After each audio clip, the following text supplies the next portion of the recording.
Newspapers this morning. Now, how much unpaid overtime do you work? Well, I'll tell you what. A new report by the Institute of Leadership and Management finds under-pressure workers typically work 1 day overtime per week.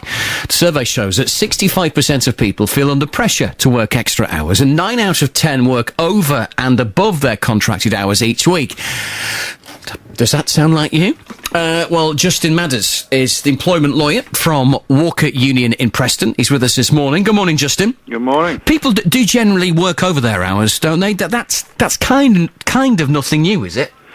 No, it's always happened, but I think what's developed over the last few years is there's been, I think, a demand from employers to try and get more for less out of people with the sort of recession and a greater feeling of job insecurity, generally speaking. I think people feel under more pressure than they have done in the past to sort of put the extra hours in. Yeah. So what happens if that is becoming a regular problem? Should someone actually pull their hands up and say, listen, this isn't right, this has to stop?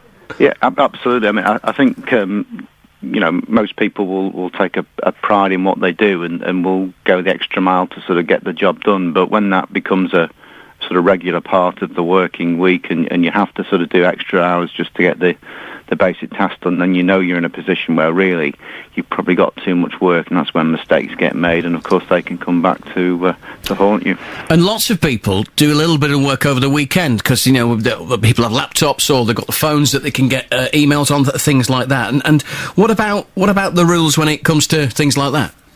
Well, your rules are set out in your contract, and certainly if you're on an hourly rate, you should be getting paid for any extra work you do. Obviously, if you do it at home over the weekend, you've got an issue about actually proving that you've done the work. But a lot of managerial supervisory contracts have clauses in them which basically say you will do whatever hours are needed to do the job, and then you get into quite a difficult area of just what is overtime and what is just part of your general duties under the contract. What are the dangers of doing this all the time? Well, it can lead to mistakes, can lead to poor performance, and obviously it can affect your health ultimately. I mean, the best advice, I think, is if you're not in the office and you feel you've had a long day, you turn your phone off.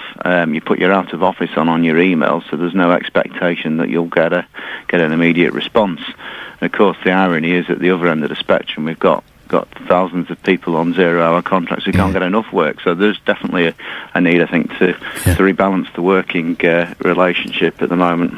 All right, Justin, thanks for joining us this morning. Justin Madders, employment lawyer from Walker Union in Preston. Right now, it is 7